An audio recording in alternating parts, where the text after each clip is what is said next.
than just stepping into confidence because I want to give somebody the impression of confidence to manipulate them.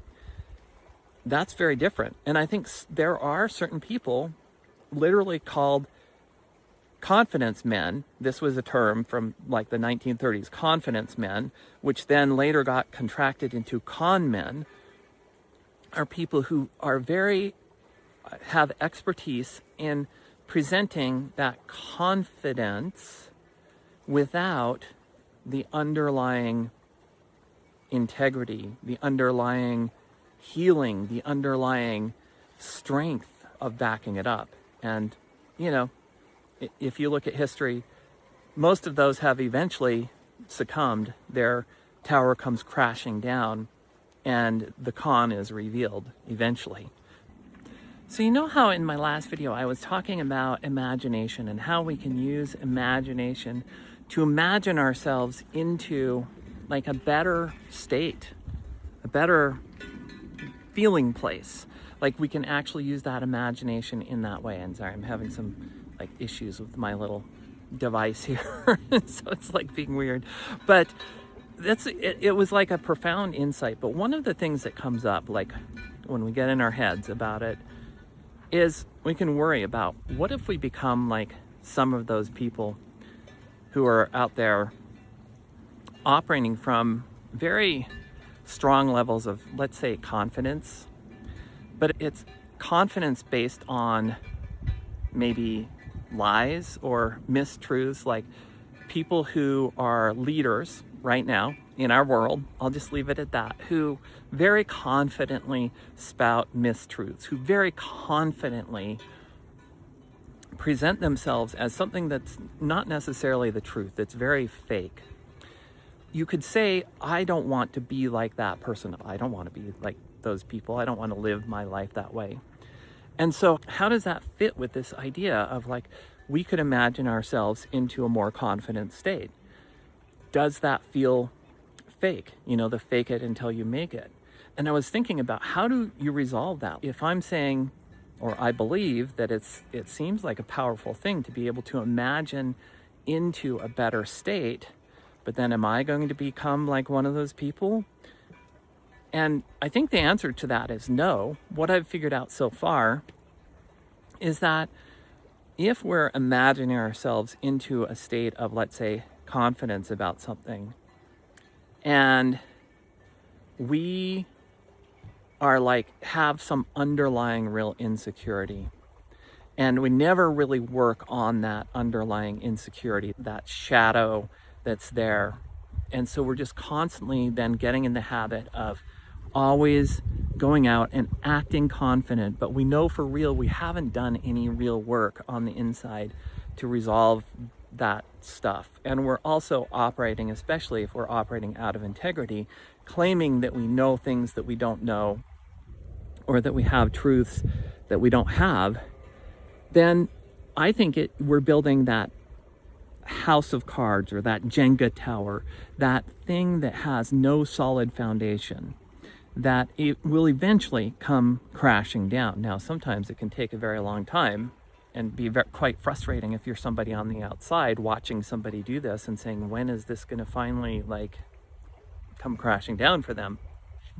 But I believe it's, you know, it feels differently if we build it on a solid foundation. And so I'm just figuring this out and talking out loud, but I believe that solid foundation is that as we continue to practice being able to move up the feeling tone scale to have higher feelings, such as more confidence, that we also need to back that up with reasons to feel confident, or it becomes very hollow. It becomes very fake. And that's really where the term fake, the negative term of fake, comes from, is where we're not ever doing anything to back it up. So feeling confident just because, hey, I have actually done a lot of work and I have something important to say, and I've done my work, I've done my preparation, I've understood what the facts are, or the data is, or whatever it is that I'm basing my confidence on, and then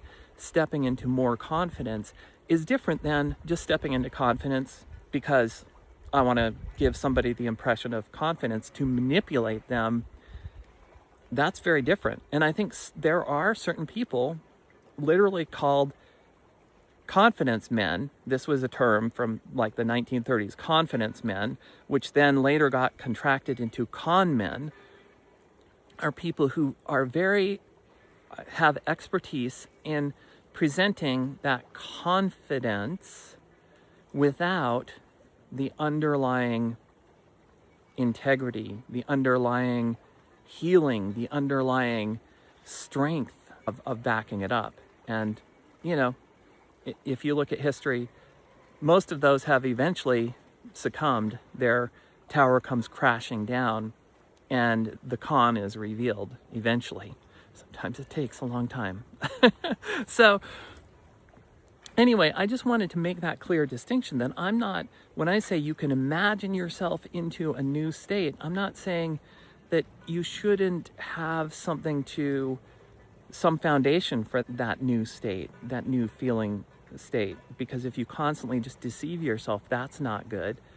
But at the same time, I think most of us who really like to think a lot and who like to use reasoning and facts, at least to some degree, more than some people do, at least, that we tend towards the side of overthinking and over control, like letting our thinking control our emotions, rather than saying, oh, we can use imagination here to boost our emotions or our feeling.